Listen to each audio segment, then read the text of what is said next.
আসসালামু আলাইকুম সম্মানিত ভিউয়ার্স, সকলকে জানাচ্ছি নিউজ সোনালী এগ্রোর পক্ষ থেকে আন্তরিক শুভেচ্ছা এবং অভিনন্দন।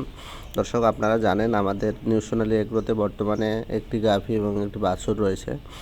এই গাভী থেকে আসলে সাধারণত গাভীটা রাখার কারণটা হচ্ছে গাভীতে ভালো পরিমাণে দুধ দেয়।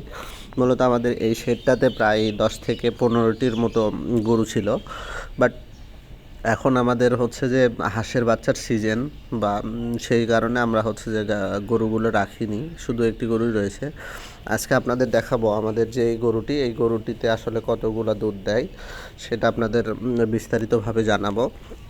দর্শক, তার আগে আপনাদের একটি বিষয় জানাই, সেটি হচ্ছে যারা গাভী পালন করছেন বা গরু পালন করবেন, গরু পালন করে যারা লাভবান হতে চান তাদের ক্ষেত্রে অত্যন্ত গুরুত্বপূর্ণ বিষয় হচ্ছে সেটি হচ্ছে গাভীকে কিন্তু পর্যাপ্ত পরিমাণে পরিচর্যা করতে হবে এবং পর্যাপ্ত পরিমাণে কাঁচা ঘাসের ব্যবস্থা রাখতে হবে। কাঁচা ঘাস পাশাপাশি আপনাকে অবশ্যই সুষম খাবারের ব্যবস্থা করতে হবে, তাহলে দেখবেন গাভী আপনাকে পর্যাপ্ত পরিমাণে দুধ দিচ্ছে এবং আপনি সেটা থেকে ভালো লাভবান বা আয় হবে।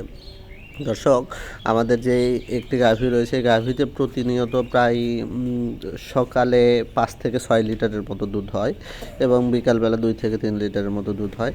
মোটামুটি প্রায় 8 থেকে 9 লিটার দুধ হয়। এটা অনেক সময় কম বেশি হয়ে থাকে, অনেক সময় বাছুর খেয়ে নেয় বা কিছু পরিবর্তনের কারণে হয়।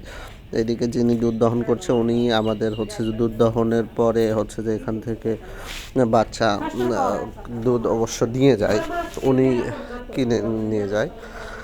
আসলে এই যে আমাদের যে এই খামারের যে গরু, এই গরুটা আসলে দেখতেও খুবই সুন্দর।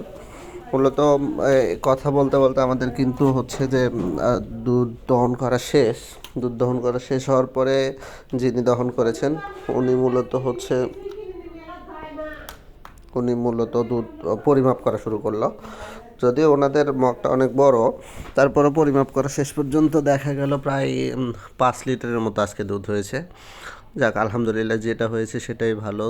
দুধ হয়েছে। দুধ দেওয়ার পরে উনি তো দুধ নিয়ে গেল। দুধ নিয়ে যাওয়ার পরে খামারে গিয়ে দেখি বাছুর খুব সুন্দরভাবে তার মায়ের সাথে খেলা করছে এবং দুধ পান করছে। দর্শক, আপনারা যারা খামারি বা নতুন খামারি হতে চান তাদেরকে গুরুত্বপূর্ণ একটি বিষয় মনে রাখতে হবে, সেটি হচ্ছে আপনার নিজেকে সচেতন থাকতে হবে এবং নিজেকে পর্যাপ্ত পরিমাণে পরিশ্রম করতে হবে, তাহলে কিন্তু আপনি খামারে সফল হতে পারবেন। আজকে এ পর্যন্তই। ধন্যবাদ সকলকে। আসসালামু আলাইকুম।